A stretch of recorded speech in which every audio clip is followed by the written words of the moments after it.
জল্পনা কল্পনার অবসান ঘটিয়ে রূপপুর পারমাণবিক বিদ্যুৎ কেন্দ্রের হাত ধরে পরমাণু যুগে প্রবেশের চূড়ান্ত ধাপে বাংলাদেশ। ২৮ এপ্রিল আনুষ্ঠানিকভাবে শুরু হতে যাচ্ছে এর কর্মযজ্ঞ।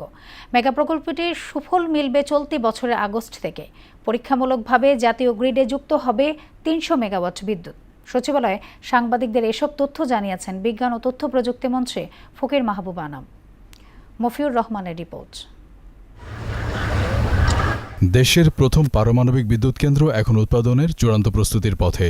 সব জল্পনা কল্পনার অবসান ঘটিয়ে আগামী ২৮ এপ্রিল বিকেলে রাশিয়ার সহায়তায় তৈরি রূপপুর প্রকল্পের প্রথম ইউনিটে শুরু হবে ফুয়েল লোডিং কার্যক্রম।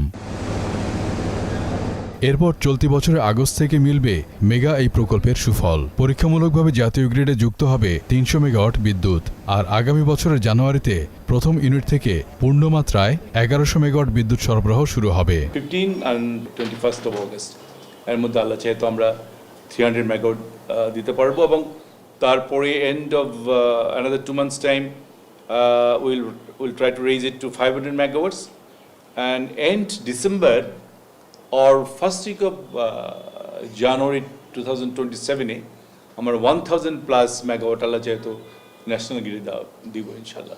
দ্বিতীয় ইউনিটের ফুয়েল লোডিং শুরু হবে ২০২৭ সালের জুনে। সে বছরের সেপ্টেম্বর নাগাদ ২ ইউনিট মিলিয়ে মোট ২২০০ মেগাওয়াট বিদ্যুৎ যুক্ত হবে গ্রিডে। সচিবালয়ে এক ব্রিফিংয়ে রূপপুর পারমাণবিক বিদ্যুৎ কেন্দ্রের অগ্রগতি তুলে ধরেন বিজ্ঞান ও তথ্য প্রযুক্তি মন্ত্রী ফকির মাহবুব আনাম। টোটাল ক্যাপাসিটি ১২০০ মেগাওয়াট, আমাদের রিয়েক্টর 1 দুটোই ১২০০ করে ক্যাপাসিটি, কিন্তু ওখানে বোধহয় আমরা 1000 প্লাস আমরা আপাতত দিতে পারবো।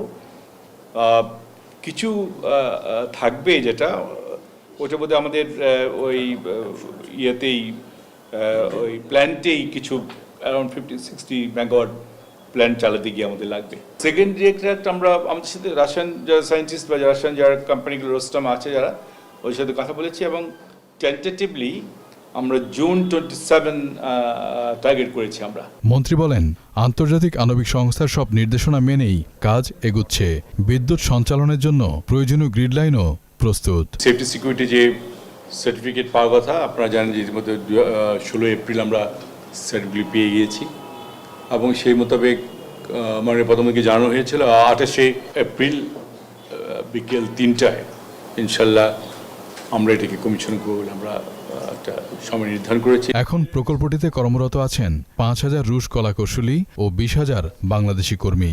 ধাপে ধাপে কেন্দ্রটির পরিচালনার দায়িত্ব বাংলাদেশি জনবলের কাছে হস্তান্তর করা হবে বলেও জানান বিজ্ঞান ও প্রযুক্তি মন্ত্রী। বাংলাদেশি যারা চালাবে আমরা কিন্তু তাদেরকে ট্রেন করছি। কিন্তু মফিউর রহমান, মোহনা সংবাদ, ঢাকা।